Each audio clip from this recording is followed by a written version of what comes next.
తెలంగాణ రాష్ట్రంలో కర్ణాటక నుంచి వచ్చే ఏ నీళ్ళైనా మహబూబ్ నగర్ జిల్లాలో ఉన్న అలంపూర్ జూరు అలంపూర్ గద్వాల దగ్గరికి మొట్టమొదట నీళ్ళు వస్తే నీళ్లు వచ్చినట్టే ఒడిచిపట్టుకొని తెలంగాణ రాష్ట్రానికి పాలమూరు జిల్లాకు, రంగారెడ్డి జిల్లాకు, నల్గొండ జిల్లాకు, ఖమ్మం జిల్లాకు తరలించుకుంటే ఈనాడు పోతిరెడ్డిపాడు లేకపోతే ముచ్చుమరి మాల్యాల నుంచి రాయలసీమకు తరలించుకుపోయే అవకాశమే లేకపోతుండే అధ్యక్ష.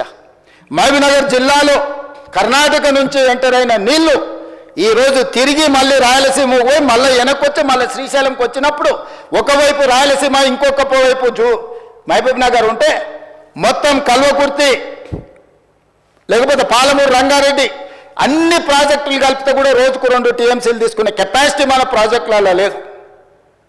ఇవాళ ఎస్ఎల్బీసీ ఆనాడు రాజశేఖర రెడ్డి గారు ఉన్నప్పుడు ఫ్లోరైడ్ జిల్లా అయిన నల్గొండ జిల్లాకు 3,60,000 ఎకరాలకు గ్రావిటీతో నీళ్లు ఇవ్వాలని ఎస్ఎల్బీసీని ఆనాడు 2,000 కోట్లతో ప్రారంభిస్తే ఆనాడు దాదాపుగా 20 పైగా కిలోమీటర్లు ఉమ్మడి రాష్ట్రంలో టన్నెల్ తవ్వుతే నువ్వు తెలంగాణ వచ్చిన తర్వాత 4 ఏళ్లలో పూర్తి చేయాల్సిన ప్రాజెక్టును 10 ఏళ్ళైనా పూర్తి చేయక 10 కిలోమీటర్లు పక్కన పెట్టి ఈరోజు శాశ్వతంగా నల్గొండ జిల్లాను ఫ్లోరైడ్లో ముంచి అక్కడి రైతుల చావులకు కారణం నువ్వు.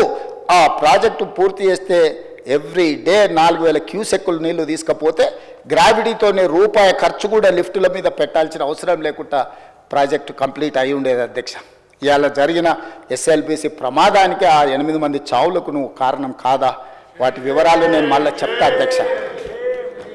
అలాంటిది పాలమూరు, రంగారెడ్డి ఎత్తిపోతలు తెలంగాణ రాష్ట్రం వచ్చినాక ప్రారంభించి 10 సంవత్సరాలైనా నువ్వు పూర్తి చేయలేదు.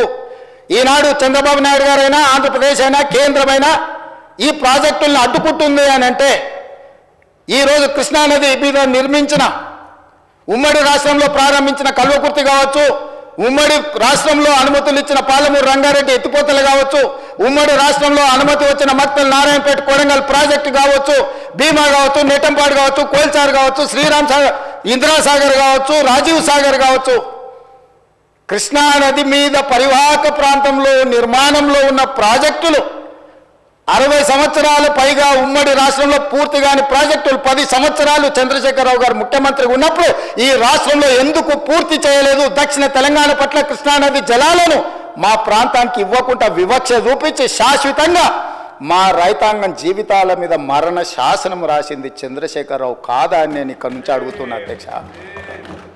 ఇవాళ ప్రతిపక్ష నాయకుడు వచ్చి ఇక్కడ కూర్చుంటుంటే నేను అడిగేదానికి సమాధానం చెప్పాల్సి వస్తుందని ఈరోజు వారు ముఖం చాటేసిండ్రు అధ్యక్ష. అధ్యక్ష ఇప్పుడే లెక్కలు ఇచ్చిండ్రు అధ్యక్ష. చంద్రశేఖరరావు గారు ప్రతిపక్ష నాయకుడు అధ్యక్ష. ప్రతిపక్ష నాయకుడుగా ఇప్పటివరకు వారి శాసనసభకు వచ్చింది 2 సార్లు అధ్యక్ష. వారికి పోయిన డిసెంబర్ 23 నుంచి ఇప్పటి వరకు వారికి ఇచ్చిన జీతం అధ్యక్ష 57,84,124 రూపాయలు అధ్యక్ష.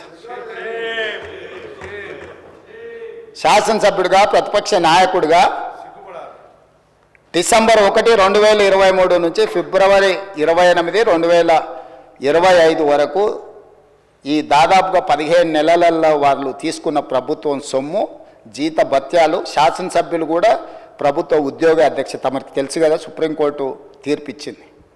వారు 57,84,124 రూపాయలు జీత భత్యాలు తీసుకున్నారు అధ్యక్ష. 2 సార్లు ఇక్కడికి వచ్చింది, ఇప్పటి వరకు ఎక్కడికి వెళ్ళలేదు అధ్యక్ష. ప్రభుత్వ జీత భత్యాలు తీసుకొని ప్రజల్ని గాలికి వదిలేసి తెలంగాణ రాష్ట్రాన్ని కర్మకు వదిలేసిన ప్రధాన ప్రతిపక్ష నాయకుడు ఈరోజు వాళ్ళను ఇట్లా తయారు చేసి రేబీస్ వ్యాక్సిన్ రియాక్షన్ వచ్చినట్టుగా వాళ్ళు వ్యవహరిస్తుంటే ఏం చెప్పాలి అధ్యక్ష? ఇక సెక్యూరిటీలు ఇవన్నీ మళ్ళీ అది సపరేట్గా నేను చెప్పదలుచుకున్న, వాటి జోలికి వెళ్ళదలుచుకోలేదు. సరే, కుటుంబ సభ్యుల వల్ల ఆయన ప్రాణ ప్రమాదం ఉంది కాబట్టి ఆయన సెక్యూరిటీ పెట్టుకున్నాడు. సరే, అది సహజం, అందుకే ఆయన దూరంగా ఉంటున్నాడు వాళ్ళకు చుట్టూతా పోలీసు పహారాల మధ్య అధ్యక్ష. సరే, అది వారి సమస్య అనుకోండి, నేను దాని జోలికి వెళ్ళదలుచుకోలేదు.